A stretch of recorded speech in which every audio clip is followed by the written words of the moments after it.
good afternoon, and good morning. I'm Dr. Laurie Davis, broadcasting to you from very chilly Edmonton, Alberta today, and so excited and honored to have my guest, Dr. Verlaine Crawford. And what's the weather in your neck of the woods? Absolutely beautiful, almost 70 degrees. I want to hear that. Sunny Oh, California. Welcome to the show, Verlaine. It's so nice to have you and to be spending time with you. And I've always know that you have amazing, beautiful things to say to people. And I'm glad that things are moving along for you. A new book, getting ready to do some other kinds of work. And so, our audience, a lot of the people who are watching today will not know about you. So, this will be great. You'll have some new viewers today. And this is season 10, episode 2, and our first official guest for the new season. So, welcome, welcome. thank you. I'd love to start off, if I could take the liberty of asking you to share a story that I know is part of your journey, because you and I know very well that our intuition is very important. But you have a couple of stories, one of your own and one from your partner, John, the late John. But he's still here with us. We can feel him today. So I'm just going to turn the mic over to you and have you share with us because we have, we've got 45 minutes, so we've got time. Over to you, Oh, Verlaine. great. Thank you. Well, my background is over 40 years in marketing and PR, advertising, and that kind of thing. And then I kind of opened up to other dimensions, and I'd always been reading about self-help and growth and so forth. And it was helping me in my business. It was taking me on various visits to places around the world. It's been incredible. And one of the things that served me throughout my career has been my intuition. And it helped bring me to the love of my life, who we were together for 56 years. And I mean, it was an awesome meeting of minds, hearts, and talents and abilities because we just worked together all that time. Just amazing. So to me, when Laurie said, let's talk about intuition a little bit, it's like the major factor in your life. If you don't use it, don't stop using it. Start using it. Start using it, please. It's so incredible because all our mind knows is the past, what it's gone through, what it has learned about manipulating and moving in the world. The intuition is, I think of as a guardian angel. For me, it works very well to think that way. You can think of it as an inner knowing. You can think of it as your higher self. You can think of it of God. You can think of Jesus. You can think of anything you want, but it is beyond our mind. Okay? So when you move into that area, or you don't even have to move into the area, you just have to listen. Okay? And it starts out being rather quiet because you haven't been listening, right? You've been busy talking, looking at the emails, looking at all the stuff, and never thinking about the fact that you have direct link to information that will protect you and that will lead you to opportunities. It's incredible. So eventually it gets louder and it has an opportunity to talk to you and help you in the moment. All right, so the story that Laurie's talking about is I was working with an ad agency in downtown, well, it's not downtown Los Angeles, it was on Miracle Mile. I love it because of what happened, that it's called Miracle Mile. And the building I was in was the Life Assurance Building. So they're assuring my life on Miracle Mile. I like that. Okay, all these funny Wow. little things that are synchronicities, right? So it's 5:30 in the evening in August, so it's still light outside. But I came down from the 15th floor where we were and went into the elevator to go down into the parking garage where my car was parked. And where you landed in in that elevator when it came there was a little room, and there was a elevator on one side and the other, and then two doors, so to go out to the parking garage. So I'm in the little room, got out of the elevator, and I'm heading toward the door where my car is parked. And as I go to open the door, the door opens and in walks a man. It happened to be a black man. Not that that means anything except the fact that he was dressed like a guard. He had the hat, he had the outfit, the whole thing, right? And so he's passing me, and I looked in his eyes, and the voice in my head said, run.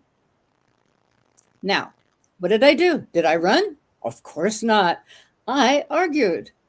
That's the mind. The intuition is like, boom, right? It can say when you're on the road, says, turn the wheel. And you can, why should I turn the wheel? And then there's a truck coming right at you, okay? So these are the things that you listen and obey, okay? Listening is not the whole deal. You got to obey. So I started arguing. Why should I run? It's late. I don't feel like running. Before I could open the door, he had his arm around my neck and a knife at my throat. Wow. I thought to myself, oh, that's why I was supposed to run. I'm sorry, I can laugh about it now, but it was not funny then. Okay. No, and he's pushing me across the room, and his arm is really tight. And I'm trying to loosen the arm a little bit without disturbing the knife, and oh man.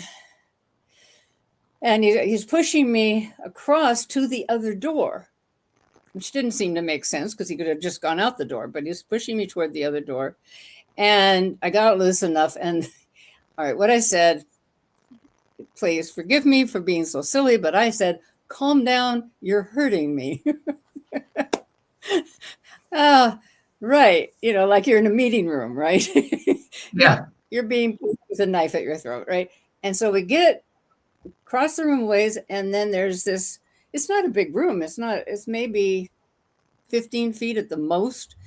And all of a sudden the other elevator goes ding, and the doors start opening. He took the knife away from my neck, and still holding on to me though. And two men came out of the elevator, and he, I guess, panicked and stabbed me in the back. And they didn't understand at first because this guard has got this woman around her, holding on to her. What did she do wrong is what they're thinking, right? And so anyway, I feel like a punch. It's not painful back there, if it wasn't for me anyway, to hit it. But they pulled me into the elevator, and he got away. And then the lung went pop. So he popped the lung. And so, God, maybe I'm feeling it more today that I'm talking about it. And so I started sinking down to the floor, and I'm thinking I'm dying. I didn't know, get stabbed, you die, I guess is what I thought, And so I asked God, I said, if I should live, let me be an instrument of your peace. And I didn't know where that came from, but there it was. And it felt good. And so anyway, they get me upstairs, and they're able to move me over to, it's evening time. So there's a desk now in the lobby, and I'm sitting on the desk. And there was a man, I never really saw his face, but he was holding me. And he was a veteran from Vietnam. And he just the feeling of him holding me. Yeah. Wow. Just saying, you're going to be okay. You're going to be okay, And the police were going by. And it took a good half hour for the ambulance to get there because it was high traffic time in LA. Anyway, I went to the hospital, and of course that was not funny. The nurse is trying to get a needle in. So she's stabbing me all over my arm. And I'm saying, I told her finally, could you just stop for a minute and just hold my hand, Just connect. I need a connection. And then the doctor came, and he stabbed me in the chest because he needed to put a tube down. So it was like, wow. Yeah, it just overwhelming experience, and painful, and so forth, and in shock. So anyway, I was in the hospital about a week, and I want to add this one thing that happened while I was there that it was so powerful. the man who owned the ad agency had a son, and I hardly ever had seen him. He'd come in and maybe go talk to his dad in his office. And he came to visit, and he didn't spend much time right by the bed. He went kind of off in the distance. And then it was like, just hear this voice, you know, you're going to have to forgive him. And, you know, it's just happened. And I'm like, oh, okay. Yeah. And that stuck until later when I was at a workshop, and it happened to be with Shirley MacLaine. And she did a wonderful meditation that took us through, and you said, see the person that hurt you, and not just me, everybody in the room was, she was saying this, but I saw this guy, and then see behind him, and then see behind him. And of course, behind him all the way back is God, right? The creator. Yes. So that was when a part of unleashing and letting go of that experience. So I went back to work and wore a black wig, never parked under the building again. And one day, I was talked to the police often, and they showed me pictures. I didn't see anything that looked like him. And they called one day and said, we think he's down in the lobby. Could you go down and see if you could identify him? Whoa. And I said, can you be there? And they said, no. And I said, well, what if he tries to attack me again? He said, oh, they do that sometimes. So, right. So, and then I went to the police department. When I went there, it's like they had cases and cases of weapons that looked like came from the jungle. I mean, it was just awful things that were there, It turned out that was the Rampart Division. Do you remember the show with Joel? Yes. Rampart Division. That was the area I was in, right? It was like a Miracle Mile with life assurance. Oh my God. Anyway, I took my friends from the ad agency and we went to the lobby, but I didn't see him. I didn't see him at all. So anyway, I was there from August back to work probably in September, and I had PTSD. I couldn't really be out in public. If anyone was behind me, I'd back up and let them go by. And the fear got me a little gun to have in my purse and took me to the shooting range. And I got news for you. For me, it didn't feel safer to have a gun. It just felt, awful. And so I'm in the building. It's in March, and the whole bunch of police came up into the ad agency, and they said, everybody out of the building, everybody out of the building. And I said, what's going on? And they said, bomb threat, 15th floor, our floor. Yeah. Oh my God. So I went home to John and I said, I can't be here anymore. I can't work in a war zone, and I said, I want to go home to Carmel and get away from all of this. And so he went with me, and we went home, and I got an apartment, and I ended up head of the Chamber of Commerce in Seaside, which is the community that supported Fort Ord. And there was a lot of Black people there. I never had a problem with Black people. And to me, they were their colors were beautiful, and they were neat people. And I loved their music and, all of that. And so going back and having them on the board of directors and getting to be with them, but that was another healing experience, and being able to bring businesses there and so forth. So that's sort of my story about that. But listen, intuition will save your life. Pure, straight, simple. And I really recommend, I don't know how many people out there walk with your phone and look at it. Stand in Starbucks or wherever you are waiting for food and look at your phone. I'm sorry, we are in a real scenario here. You're in a movie. If you're constantly looking at your phone, you're not seeing the world around you. You're not getting impressions, and you're not allowing yourself in any way to connect with your intuition. And you don't know who might be in line in front of you at the food place. I mean, I did that one day, and I was looking for a client. I had my own agency at that time, and she wanted to be on TV. And I started talking to these people, and they arranged TV shows, And I was able to get her a television show for help because I talk to people. You Right. know, I'm sorry if I don't care what's on the phone. Turn it off.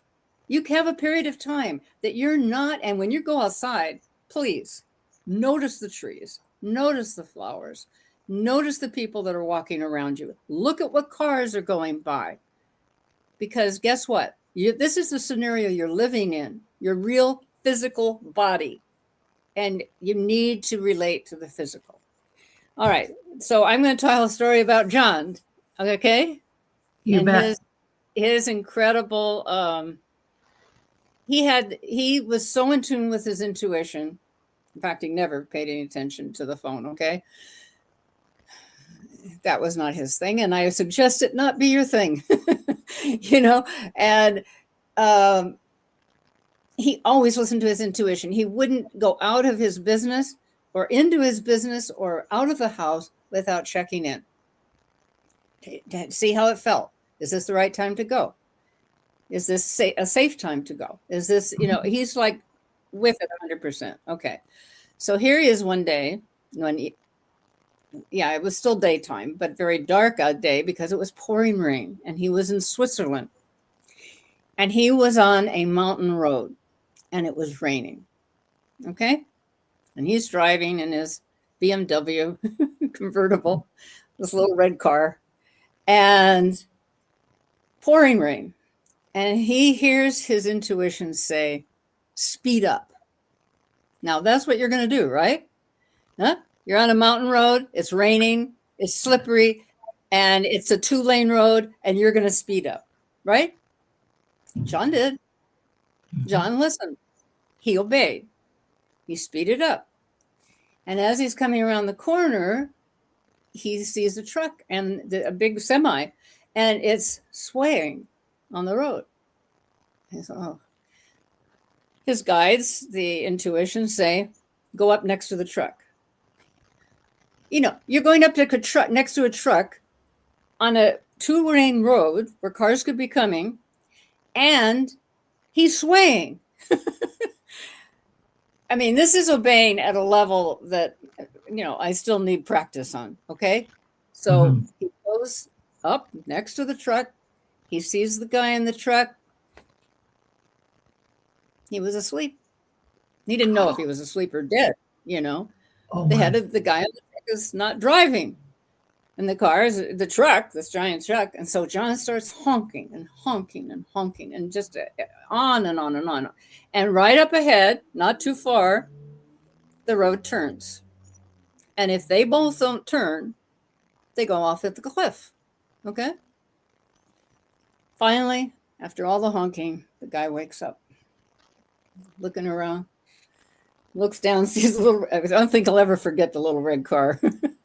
And then he thumbs up, takes hold of the wheel, makes the curve. And he saved his life. Wow. Yeah. Well, I liked it when you talked about how we argue, but that's the intellect, right? That's the mind. That's the mind. The mind. I'm sorry. You say, "Oh, we've got free will." You know what you can do with free will? You can stuff it. Right. Right. It's not a good idea. It's because it's too limited. Mm-hmm. It's too limited.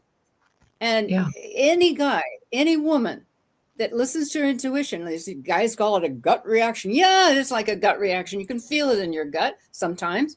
You can feel it in your body. You feel kind of queasy if you see somebody that, if you're looking not at your phone, you might see somebody that looks dangerous. You know, you're sitting in a restaurant, you're on your phone. You don't know who's sitting across from you, thinking that you're a hit. You're going to be walking along the street with your phone in your face, and he's going to come up and steal something from you or worse. Okay. Yeah. I'm sorry to be adamant, but when you've been stabbed, almost die. And when you heard the stories, I've heard the endless stories. I'm doing a book for him of all of these experiences. I mean, and he didn't just save one person's life. He saved a lot of people's lives and his own, and he saved mine. basically, by coming into my life. So yeah, it's the most important thing of all the things. And then the opportunities. I mean, the way John and I met. Okay, was going on, but I could do one last thing on this. We'll move if you want. I had been to Europe, just got back, didn't have a job yet. I was 22 years old, and I had dated quite a lot of guys, and and I'm back in the United States, and I say to God or whoever's listening, bring me an honest man. That was the only criteria at that moment. It was like, I am so tired of men lying to me. They're married, they're with somebody else, whatever, finito. I don't want that. So about 2 weeks later, not thinking there's any relationship to what I said, I hear from my guide this voice. It's weird because it really sounds like a voice, in your head. And it says, go to the passport agency. And I have a passport, right? There's the argument, right? I have a passport. John, he just run down to the passport agency, right then. No, I argue. What? Eh. And so then I'm thinking about it, and I think, well, maybe there's a job there, Like, who knows? It's the beginning of spring, and So next morning, I don't even have a car yet, and so I call my mom and I said, I need to go to the passport agency tomorrow, which this was Sunday and the next day's Monday. And it's pouring rain the next day on Monday. And she calls me and she says, you probably want to wait a day. I said, oh, no, I got to go now. I got to go now. I mean, this voice, like, I don't know if you ever saw the movie Ghost, but Yes. over and over again, she's telling them. And that's what begins to happen for me. It's like, the passport agency, go to the passport. So I finally go there, and it turns out they're hiring people. And so I signed, did the test and signed in, and they're going to come back to work. And when I'm leaving the room, she says, there's a fellow here I think you're going to like to meet. And only a few weeks before John passed away in September, did I find out that she said the same thing to him. There's a woman coming here that I think you'll like. I mean, who does that, right? They don't do that. I know. And so I'm signing in about a week later, and I feel this heat on the back of my head. And I turn around, and here I see this darling guy. He's his family's from Italy originally, and he's doing a Vulcan mind probe. He's checking out who I am, right? And anyway, so that was the moment I saw him. And then a few days later, he's in the cafeteria, and I go and sit next to him, and we start talking. And he had gone to Europe in '66. I went in '68. And so that began our conversation. And then the more we talked, the more we liked each other, and then went on a date, and then it's just blossomed into a love affair. And it was interesting. About 7 years later, we knew a lot of other couples and so forth. And one of the guys said, so many people are breaking up. What about you and Verlaine? And John says, we started a conversation and we haven't ended it. Oh, wow. So yeah. And that is, and John's passed away, and I have to tell you, whether you believe it or not, the conversation hasn't ended. I still get to be in contact with him and send me messages and stuff. So, wow. So those my stories. They're amazing. And 4,000 more. Yes, no kidding. Thank you. Well, we've been around a while, right? So the older we get, the more we have to share. But how I connect with that is I tell my clients, and they can measure this now. They can actually measure this, math, science. The energy field around our heart is 5,000% greater than the energy field around our brain. That's right. So the brain wants us to do things right, but our intuition and our heart want us to do the right things. If we just invert that, and that's kind of how I explain it to people. Stop listening to this. This is an idiot here. And start listening to this. And you'll be right every time. And that's my way of defining intuition, but I hear you. And just recently, my viewers know this past year, 2025, was very tough. We had to leave our forever home. They sold the building and we were moved out. Went to stay with friends, planning to stay for a couple of months, and ended up being there for 7 months because that's where we were supposed to be for that period of time. So I wasn't stressed about it or anything. And then all of a sudden, the place we're in right now, some people call it manifesting, some people call it all different kinds of things. But learning to listen to that voice and shut up and not argue, oh boy, is that ever hard? It is. I think we're so smart, right? Exactly. Right. All our knowledge is nice, and it can come in handy. But on the whole, being in that space, and it's not difficult. It's just simply relaxing, and I have some quick things that I do just to relax my mind. And one is that you can just remember, I picture that I've got water of a pond that starts about the level of my eyes. And then it goes down to my belly button and there's a sandy bottom. So it's a little pond. Okay. And I drop a pebble and it just goes and then rests at the bottom. And then little bubbles come up. That's the thoughts. You drop another pebble.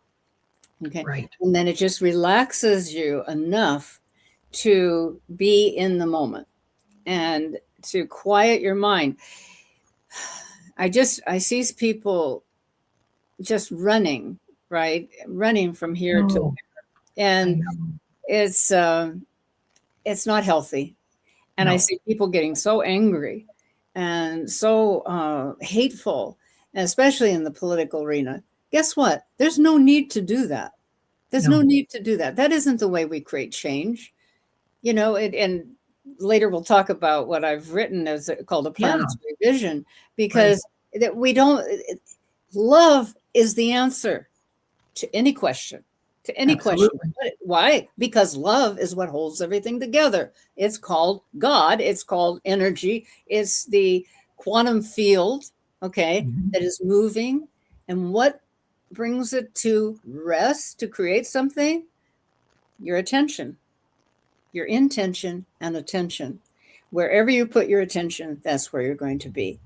And I have had so many incredible experiences.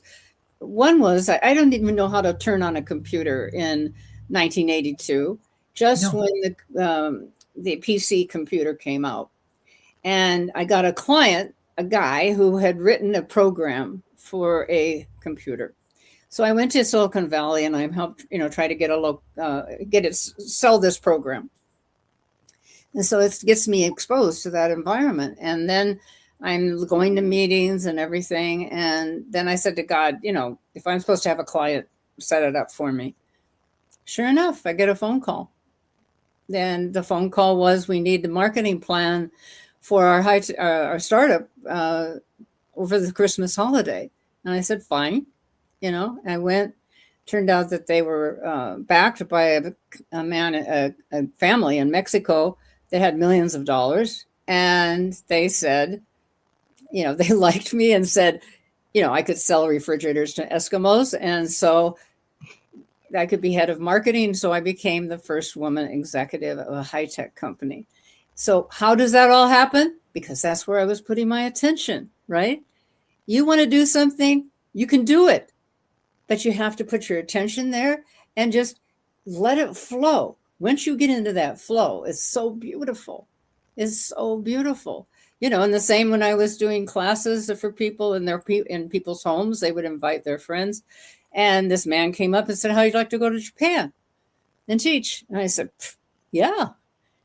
I ended up going 6 times for a month at a time. They sponsored me in Hong Kong, Australia, in Europe. I mean, I never paid for all these trips. I got paid to go and to teach and to share my information with people. So it's so exciting to get into the flow and be there. And you know about it, Laurie. You live it. Yes, I think I do. I know I do 99% of the time. Yeah. But it took a lot of discipline and training the mind, retraining the mind not to go there. Because when this happened last year, these moves, it was very disruptive to the business and it was disruptive to our lives. But the voice kept saying, everything's going to be just fine. Everything's going to be all right. You're going to be just great. Yeah. You've come through way worse than this. It's a move. It's not like you're moving out of the country or anything. So Right. yes, and just letting things be and letting people be, and to be reminded of that's a good thing. Stop poking the bears. Let sleeping dogs lie. That's a hard one. Isn't it? It is, Because because you want to help people and they're Yeah. often just where they're going to be. I had a little meditation one time about that with my mother and brother. And we went up in the meditation, we're going up a mountain and there's a plateau and we're having a picnic. And it was very nice, a beautiful view and everything. And then when I was done, I said, okay, well, let's continue up the mountain. And they said, oh, no, we like it here. We like it here. Yeah. And so that's the consciousness, the awareness, the level that they wanted to be at that time. And that's been one of my hardest things to learn, is that you don't, as you can tell, there's a lot of energy to push and make you, yes, let's open up, open up, open up. Well, too, part of that for me was about having to be controlling, because my inside I was out of control. And my need to control others was intense. So what did I choose to do for a career? Teach school. Well, there's no more controlling environment than that. It's already controlled. And I couldn't leave the system. I'd gone to school, gone to university. Then I went back right into the same place. Wow. Because that's the only thing where I felt safe and I could control it. So that was very difficult for me to but like yourself, I've had some very good people in my life who supported me all along the way here. So let's get talking. You have a new book. Can you hold it way up high? We tried to load it up and I didn't get it correctly done because Virginia's not here. And Virginia's watching us today. So if you want to make a comment, Virginia would put it up. Can you hold it up a little higher so we can see the whole thing? A planetary vision. Wow. Let's talk about that. Yes, and the Your subtitle timing is impeccable. What is it? Your timing for that book is impeccable. Yeah, I had no Right? idea. Well, and listen, I hate to say it, but I started working on this book 40 years ago. Oh, Yeah. wow. Yeah, and I would pull it out and then put it back. And this time, when John passed away, well, the amount of, like you say, the angst and being out of control and having all this stuff to do. 2 weeks later, the plumbing all went bad, and then the water heaters leaked. And then, so I've had workers here and on and on. But this book, this Planetary Vision, I have books to finish for him, lots of things to get done. And it said now. The voice said now. So the subtitle is A Planetary Renaissance is Possible, one that embraces both science and spirituality, technology and nature, individuality and unity. Okay. Right now, we think of them all so separate, but what's happening, science is proving spirituality, the unseen, faster than we could ever have gotten it proved to us through our ministers and teachers and so forth, because it's showing us by understanding the quantum field that it is a field of all possibility. It is an energy field that is waves until we look at it, until we intend something. And so science is saying that's what's there. That's what it is. It's not a story that you've heard from somebody. And then the idea of technology and nature, that we look at things not just by taking them apart, but we start looking at nature, the wholeness of nature. the way it all works together. John wrote a fantastic novel. It's a metaphysical planet adventure novel that is called Portals in Time. And it's all about these grips coming from a society where people are dying younger. And of course, that's what's happening now. And they are looking for the secret of unold age. In other words, how not to die. And what is the answer is the 7 harmonies. And when he looked it up, he was looking for somewhere that they talked about internal harmonies. What is that about? And it wasn't anything. And so he came up with the 7 harmonies. There's harmony for society. This came from what's his name in China. But anyway, and the last one, individuality and unity. That we are these individual souls, but we're all totally connected.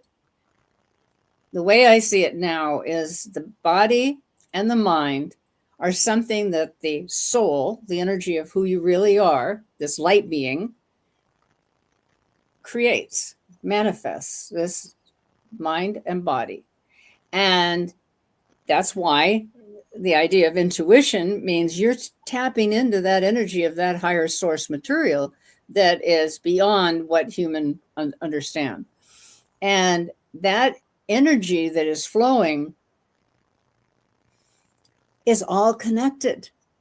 I'm connected to you. I'm connected to everybody that's watching. The whole world and the whole universe is connected, and the information that's available to you from the other side.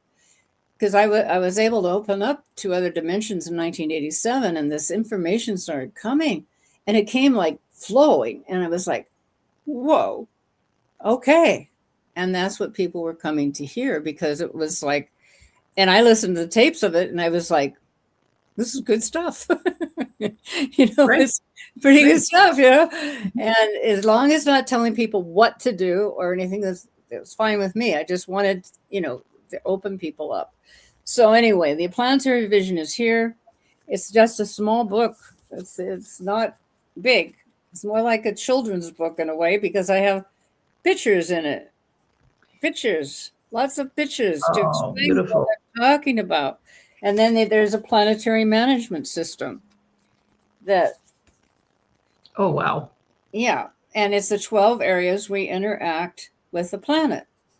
And these 12 areas are, I can give you a list here: environmental enhancement and animal species preservation, number 1, basic human needs, health and medical research, education based on creativity and imagination, the arts and recreation, commerce and trade, governance and protection, communications and media, transportation systems, energy and resource development, AI and technology, and space exploration.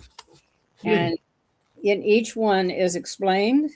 And then it also talks about relationships in the beginning, because we have a relationship with ourselves, with our family, with our work and school, and with the community, and as a nation, and as the world. And so the idea is that the planetary management system isn't just for the whole planet.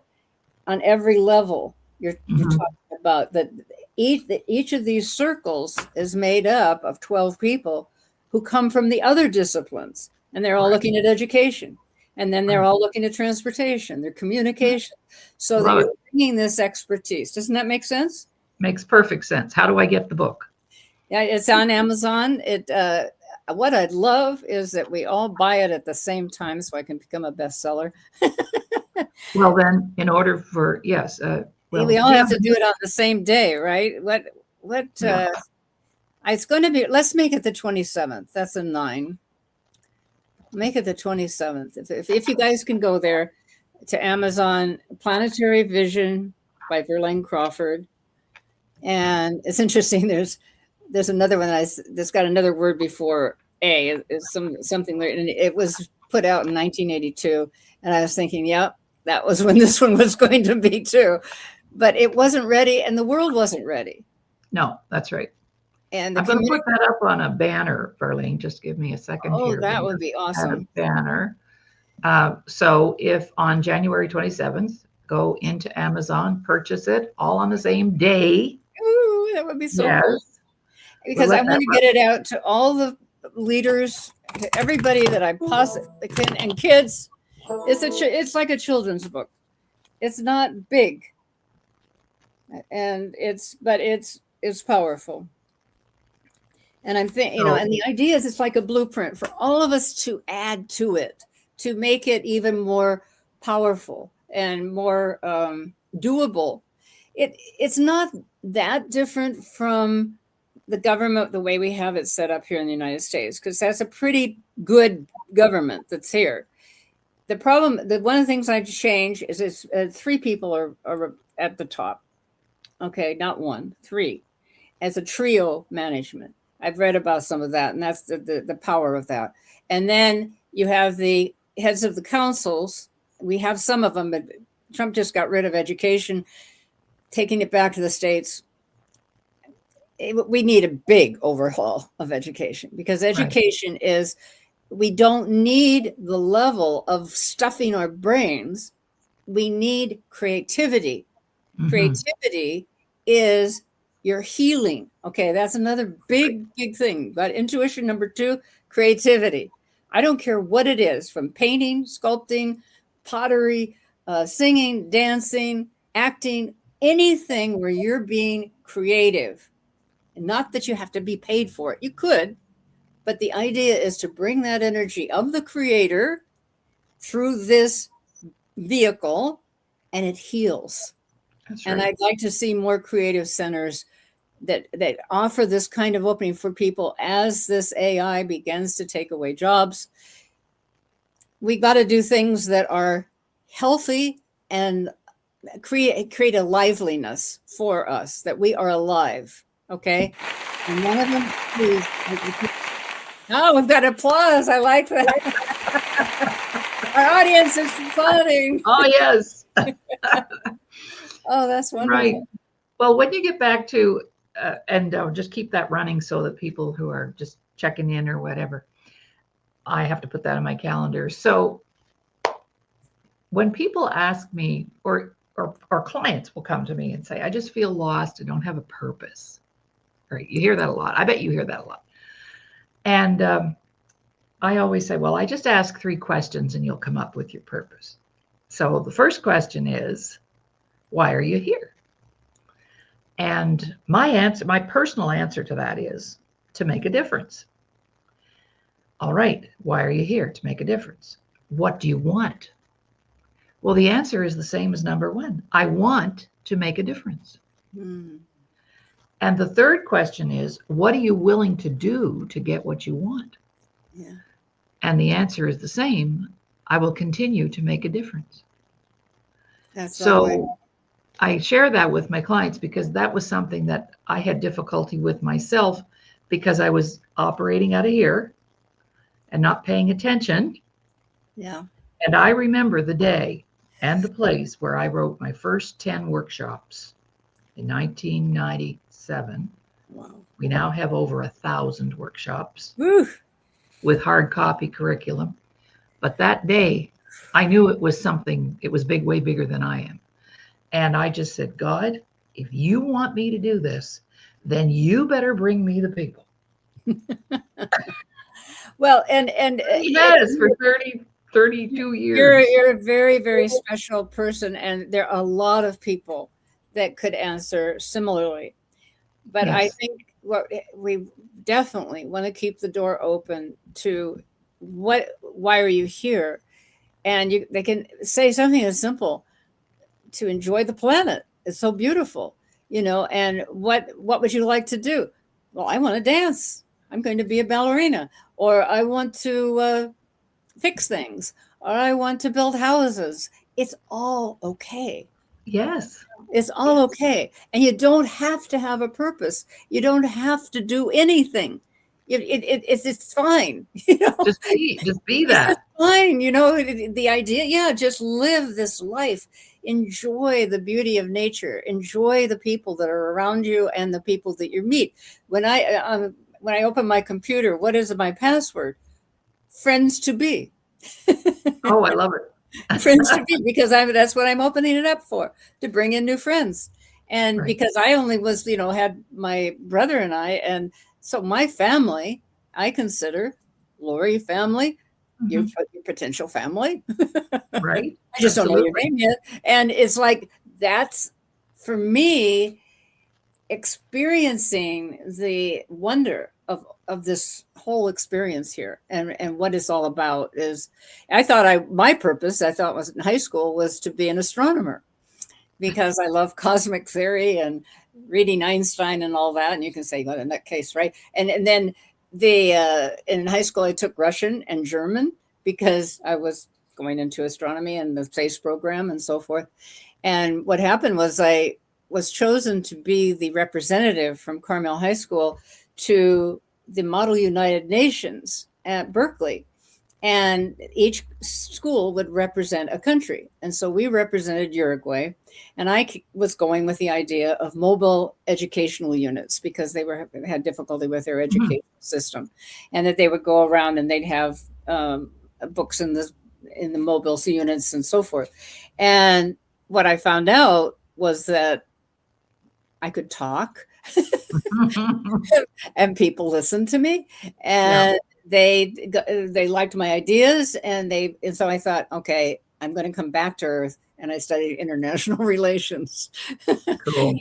Yeah. So it's you don't have to make a decision if you're a young person, if you're an old person, it doesn't matter. You don't have to make a decision about your purpose or what you're going to do next. No. It's simply seeing where your interest is moving you, seeing what feels good, and going with that, taking some classes, maybe looking at YouTube about it, and just, it's what makes you feel good. If you open up and feel good and have light and energy around you and around your heart because you're happy and feeling love for everybody, guess what? That's the greatest purpose of all. Exactly. Because you're spreading love, Well, I hate to say this, but our time is just about up. And I have to be the bad girl when it comes to that. So just in wrapping up, let's imagine you're on the stage and there's 1,000 young people standing in front of you, and you want to leave them with something to remember you by. What would you share, or words of encouragement that you would give them? What I'd like to say is you are very, very special. You are a one and only. You are an original. You're coming in with an open slate. You can do anything. That was the greatest gift my mom told me. She said, you can do anything. And I have. Everything from a waitress to a, what would you say, making beds in hotels, to as chief executive of a high-tech company. I mean, it's absurd. And teaching and traveling around the world. And I'm only 82. And so I plan on another 20 years. I actually met 2 people recently who came up to me and sat next to me that were 104. Wow. Beautiful. And walked up to me and talked, talking, and it was like, by the time, and then I came home and I actually turned on YouTube, and here was another woman who, a black lady who was going on trips and everything, and she was 104. And I said, I think there's a message here. So remember, you have a lot of life ahead of you. And the most important thing is to get out of other people's opinions and of you. And the other people's opinions of you that you don't like are because you don't like that part of you. Okay. That's a whole other thing. All the parts of you that make the decision and create the environment and feedback that you actually have inside of you. So you have to clear that up inside of you. And then guess what? Everybody says, oh, you're wonderful. You're so super, da, da, da. And you say, yes, I am. Yes, I am. All right. Well, Verlaine, it's been a real pleasure, and we'll have to have you back because there's so much more, so much more. So I'm just going to give you another round of applause. And for you. And for you. Yeah, thank you. All right. And you have a terrific weekend, and we'll Thank talk you. soon. I And love thank you a you lot. for, well, I thank just you. think you're terrific. And Thank you. anybody that knows this lady is very lucky, and use her services, okay? Because you're not going to get any better than that. Thank you for that.